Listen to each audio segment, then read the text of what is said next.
کبھی سوچا ہے کہ پاکستان جیسے ملک میں جہاں اختیارات کی کشمکش ہمیشہ سے رہی ہے، کیسے ایک شخص نے اس پورے نظام کا توازن بدل کر رکھ دیا؟ آج ہم ایک ایسی ہی شخصیت کا جائزہ لے رہے ہیں جن کا نام ملک کی جمہوری تاریخ کے ایک بہت بڑے موڑ سے جڑا ہوا ہے، یوسف رضا گیلانی۔ تو آخر یہ ہوا کیسے؟ اس بڑی تبدیلی کی جڑ کو سمجھنے کے لیے ہمیں یوسف رضا گیلانی کے سیاسی سفر کو دیکھنا ہوگا، کیونکہ ان کا دور وزارت عظمیٰ ہی وہ مرکز تھا جس نے پاکستان کے سیاسی نقشے کو ایک نئی شکل دی۔ اور اس سوال کا جواب اگر سچ پوچھے تو صرف 2 لفظوں میں ہے: 18ویں ترمیم۔ یوں سمجھیں کہ ایک ایسا نظام تھا جہاں ساری طاقت ایک ہی دفتر میں جمع تھی۔ یہ ترمیم ایک سیلاب کی طرح آئی جس نے اس طاقت کے دھارے کو پارلیمنٹ اور صوبوں کی طرف موڑ دیا جو طویل عرصے سے اپنے حقوق مانگ رہے تھے۔ لیکن آخر اس تاریخی اصلاحات کے پیچھے کون تھا؟ ان کے محرکات کیا تھے؟ یہ جاننے کے لیے ہمیں وقت میں تھوڑا پیچھے جانا ہوگا اور ان کے سیاسی سفر کی شروعات کو دیکھنا ہوگا۔ یوسف رضا گیلانی کا نام سیاست میں کوئی نیا نہیں تھا۔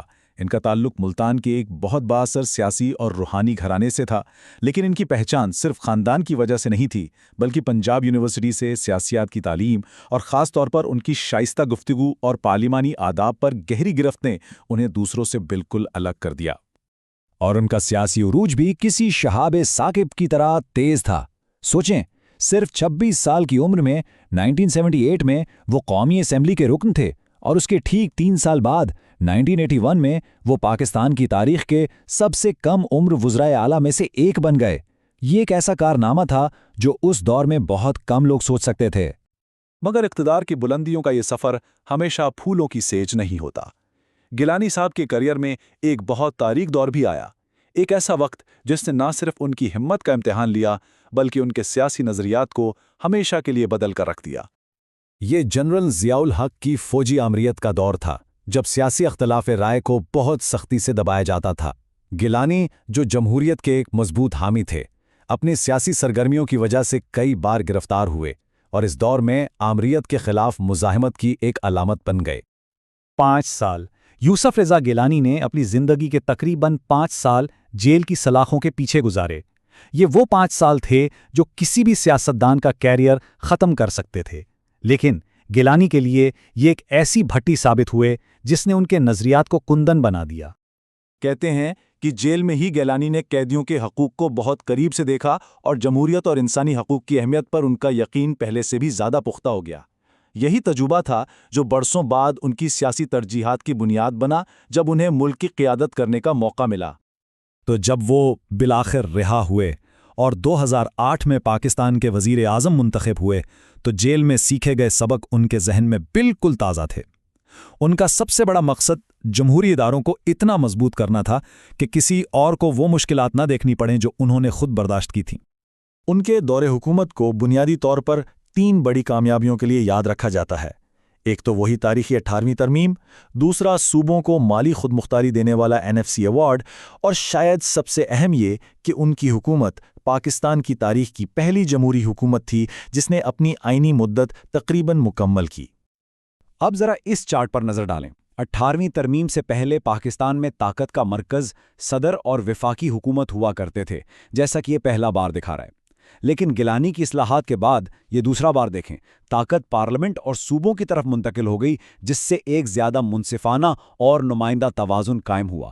یہ ملک کے سیاسی ڈھانچے میں ایک حقیقی انقلاب تھا۔ لیکن جیسا کہ اکثر بڑی کہانیوں میں ہوتا ہے، گیلانی کا دور حکومت بھی تنازعات سے خالی نہیں تھا۔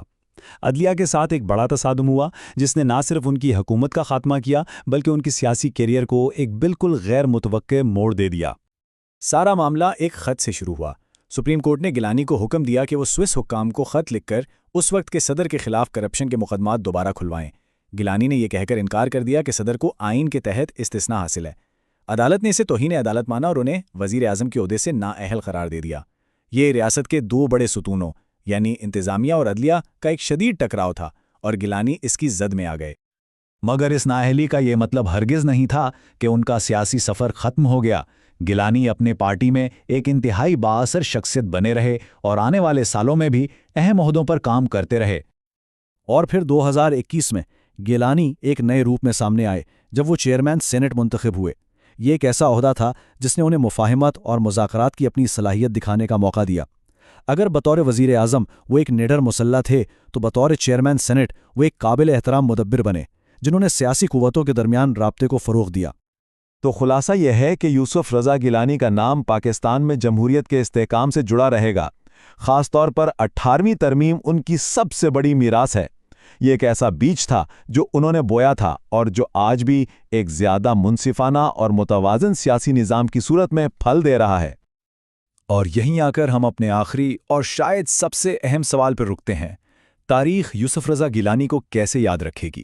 ایک ایسے ہیرو کے طور پر جس نے پارلیمنٹ کو اس کی طاقت واپس دلائی، یا ایک ایسے وزیر اعظم کے طور پر جسے سپریم کورٹ نے گھر بھیج دیا؟